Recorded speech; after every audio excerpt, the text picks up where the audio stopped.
Good morning, everyone. This is Father Nate, missionary priest in Italy, and thanks for joining us today, February 14th, on No Greater Delight, our podcast on Marian Feast and Marian Meditations.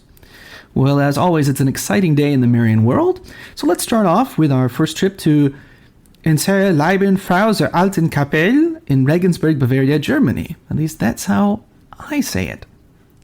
So on February 14th, 1014, so many moons ago, Pope Benedict VIII crowned the Holy Roman Emperor Henry II and gave him an icon said to have been painted by St. Luke. On June 21st of that year, so 1014, Henry donated the image to the collegiate church, the Stützenkirche of Regensburg in his native Bavaria. In 1147, Pope Clement II declared Henry II a saint, the only German king so honored, I am told. Destroyed by fire, unfortunately, the image was replaced in 1330 with the present image, which is venerated to this day in the Old Chapel of the Imperial Church, right? It's interesting because the Lady of the Old Chapel, which is what that German title means, if you pronounce it correctly, is an interesting image. It's like you have Our Lady you have the child Jesus pointing, but the child is on his mother's right side instead of on her left. Also, today, we're going to go down to Italy. They celebrate the feast of Our Lady of Sorrows in Cimina, in Reggio Calabria, in Calabria, Italy, because there, the sanctuary was opened in 1836. Jumping across the ocean, or swimming across the ocean, or whatever you do, they celebrate La Virgen de la Esperanza in Jocona, Michoacán, Mexico. Right, so Our Lady of the Virgin of Hope. This statue was crowned in 1886. They also celebrate, if we go over to Romania, in Moldova, Romania, this icon miraculously wept in 1854. And last but not least, they also celebrate Our Lady of Bourbourg in Flanders. I think it's the Abbot Orsini who says just that it was asserted that this image, having been struck by a wicked man in the year 1383, the sacrilegious wretch fell dead on the spot. Okay. Yeah, don't strike images of Our Lady. That's just not a good idea. We found some further information about this, saying that it was between one of these wars and the town was run by the French, but I guess the King of France and all the lords of his army, it says, with their attendants, entered Bourbourg on Thursday morning. The Bretons began to plunder it without accepting even the church of St. John, right?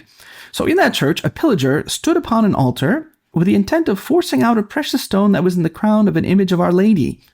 As he reached to steal the stone, the image suddenly turned about, and the pillager, in his fright, fell from the altar and was instantly struck dead. This is a certain truth, for many persons were witnesses of it. Shortly afterwards, another pillager came with a similar intent of robbing the image, but all the bells began a peal without anyone touching them, for no one could have rung them, the bell ropes being drawn up and fastened. Okay, so moral of the story is, don't try to steal things from images of Our Lady. It's not a good idea. That's what we celebrate today in the Marian world on February 14th.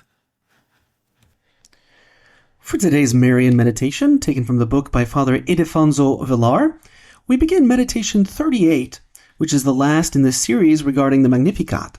As you recall, in these past weeks, we've been going through line by line the text of Mary's Magnificat, that is, what she says in reply to Elizabeth. Today we'll consider the words, "He has protected his servant Israel, keeping his merciful design in remembrance." Here Our Lady recalls the great mercy God showed Israel. They were a people enslaved by the pharaohs, and God released from that slavery, led them across the desert, fed them there with manna from heaven, and after having brought them out in triumph from their enemies, installed them in the rich promised land. Finally, he made them his own possession, his chosen people, and with a touching affection and an admirable providence, looked after them as though they were members of his own family. Now apply all this, point by point, to all the wonders that God has done for you, and you will see the shadow of reality. He took you away from the slavery of the devil, who is infinitely worse than the pharaohs. He constantly shelters you in the desert of this life. He feeds you on the truly divine manna of his body and blood. He lovingly leads you by his hand to the promised land of heaven. Nay, there is still more. To Israel he granted the title of servant, and this indeed was a great distinction, since serving God is a privilege. But to you, he gives you the honor of being his own child. He calls you brother of Christ, heir of his throne. What a sublime reality. Do not doubt that although Mary speaks about the mercy of God towards Israel, yet she was also thinking of God's mercy towards you. Our Lady does not mention how Israel corresponded to the Lord, but you know it well.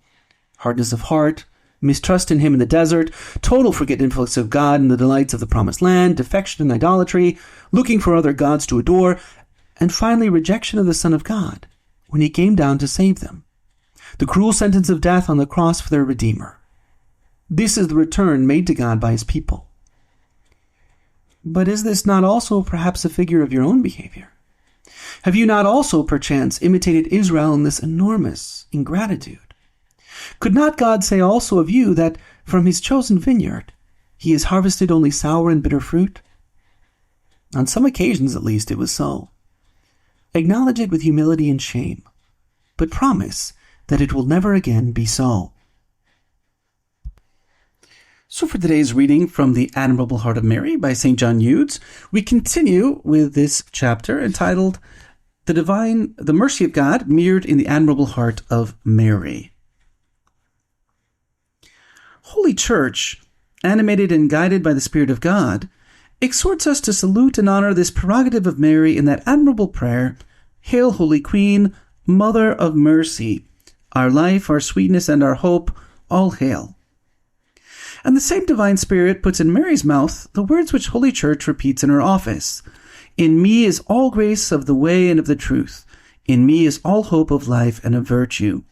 That's from Ecclesiasticus, that's Sirach 24:25. St. John Damascene tells us that Our Lady is the only relief of the afflicted, the sovereign comforter of anguished hearts. And St. John Chrysostom declares her to be a boundless ocean of mercy. Would you know in what further manner divine mercy lives and reigns in the heart of the Mother of Mercy? Listen to St. Bonaventure. Great was Mary's mercy towards the wretched while she was living in exile here below, but immeasurably greater still now that she is happily reigning in heaven. She manifests this greater mercy through innumerable benefits, now that she possesses a clearer insight into the numberless woes of mankind. She does not require past merits, but grants the petitions of all men out of charity, and opens the bosom of her clemency to everyone. She relieves every need and necessity with an incomparable affection and tenderness of heart. Her gentle heart is so filled with mercy that it overflows on all sides and spreads itself in heaven, on earth, and even in hell. Let us again listen to Saint Bernard proclaiming this truth. Who can comprehend, O Blessed Virgin, the length, width, and height, and the depth of your mercy? Its length extends to the last day in the life of those who invoke you. Its width encompasses the whole world. Its height reaches to heaven, there to repair the losses of the heavenly Jerusalem. Its depth has penetrated hell to obtain the deliverance of them that sit in the darkness and shadow of death. Clearly, when he's speaking of hell, he means purgatory.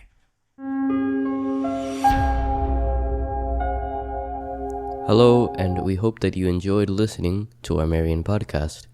In the spirit of Saint Bernard of Clairvaux, we say to you that there is no greater delight than to spread the devotion of Our Lady.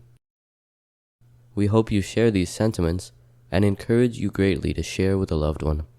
Know that you are always in our prayers, and we ask that you keep us in yours. God bless.